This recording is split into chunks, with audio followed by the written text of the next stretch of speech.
नमस्कार. जय महाराष्ट्र, जय मल्हार. जेजुरी शहरात राहणारे माझे सर्व प्रिय बंधू भगिनींनो आणि लाडक्या बहिणींनो, सार्वत्रिक निवडणुका 2025 या जेजुरी शहराच्या निवडणुकीच्या दरम्यान जेजुरीमध्ये असणारे आमचे 4-5 उमेदवार आणि त्याचबरोबर सगळ्यात महत्त्वाचा आमचा नगराध्यक्ष श्री विठ्ठल सोनावणे यांना धनुष्यबाणाच्या चिन्हासमोरील बटणे दाबून प्रचंड बहुमताने निवडून द्या अशी विनंती करण्यासाठी मी आज आपणासमोर आलो.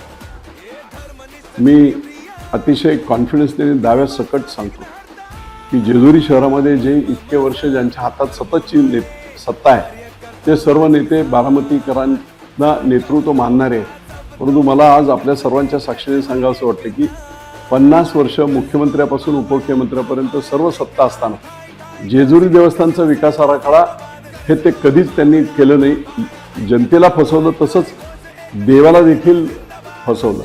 आणि म्हणून 2017 साली मी मंत्री असताना हा 346 कोटीचा विकास आराखडा मल्हारी मार्तंडाचं करून एक चांगलं पुण्याचं काम करण्याची संधी मला मिळाली.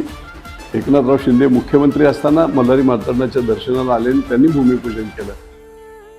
गावच्या पाण्याची अत्यंत दुरावस्था 2018 साली असताना गुंजवणीचं पाणी वीर धरणात आणि वीर धरणातून उजव्या कॅनॉलमधून माणकीच्या डोहात सोडून तिथले पंप दुरुस्त करून मी ते पाणी 8-10 दिवस पाणी नव्हतं त्यावेळेस पाणी देण्याची 2018 साली मी व्यवस्था केली.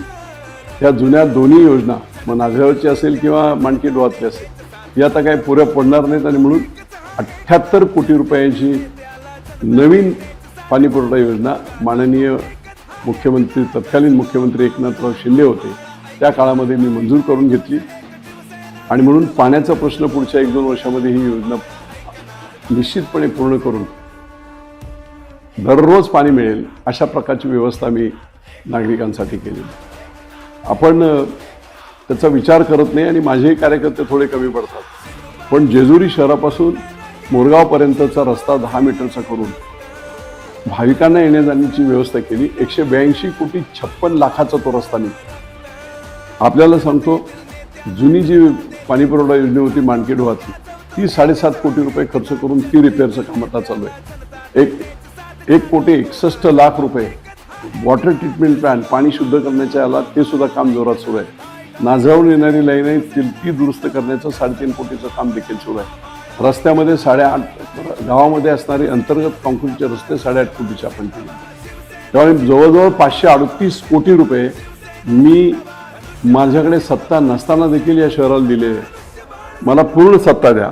मल्हारी मार्तंडाला स्मरून सांगतो, खंडोबाला स्मरून सांगतो, 5 वर्षात इतक्या प्रकारचा चांगला विकास मी तिथे करेन.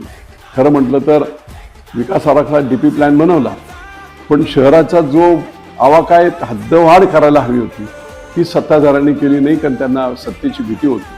हद्दवाढ करून चांगलं शहर मोठ्या प्रमाणात केलं तर या शहराचा विकास होईल. पायाभूत सुविधा, गटर व्यवस्था सुद्धा 146 वर्षानंतर नाही, 70 वर्ष त्यांच्या हातात सत्ता देऊन गटार सुद्धा नाही आहे, भूमिगत गटार इतकी अवस्था आहे. आणि म्हणून निश्चितपणे आपण सर्वांनी आम्हाला सपोर्ट करावा आणि धनुष्यबाणाच्या चिन्हासमोरील माझा नगराध्यक्षपदाचा उमेदवार विठ्ठल सोनावणे यांना प्रचंड बहुमताने निवडून द्यावं.